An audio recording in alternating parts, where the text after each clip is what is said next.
agad na kulungan.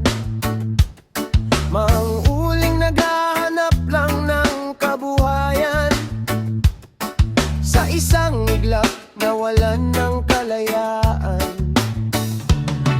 Manggagawang napagod para sa kabuhayan. Kapag nagkamali, mabigat ang kaparusahan.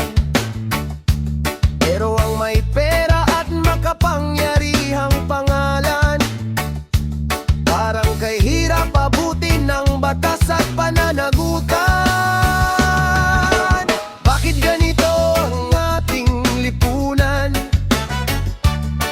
Pantay ba ang batas sa bawat mamamayan?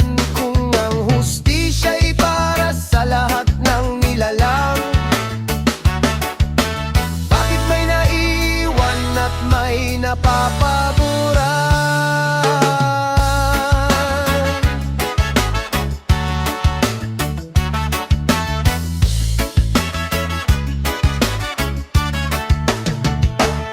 Hindi galit ang nais kong ipaglaban, kundi katarungang pantay sa bawat mamamayan.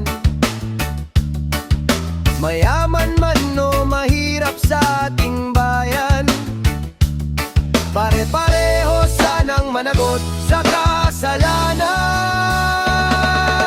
Kapag ang batas ay tunay na pinanghahawakan, mas lalakas ang tiwala ng sambayanan.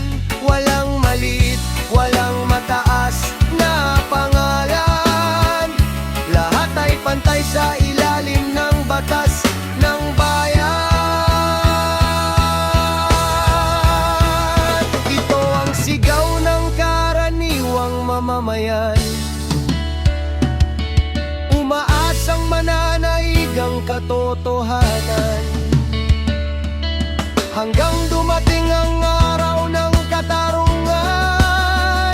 Sama-sama nating ipaglaban ng katapatan, dahil ang buhay ay hindi laruan. Kapag umiral ang batas na hindi makatarungan, kawawang mga Pilipinong walang pinag-aralan, hindi sila makakalaban, sapagkat nauna ang takot at nanginginging ang katawan. Kaya't wala nang magawa at sumama na lang at magdusya sa kasalanan na para lang sa pagkain at sa kabuhayan.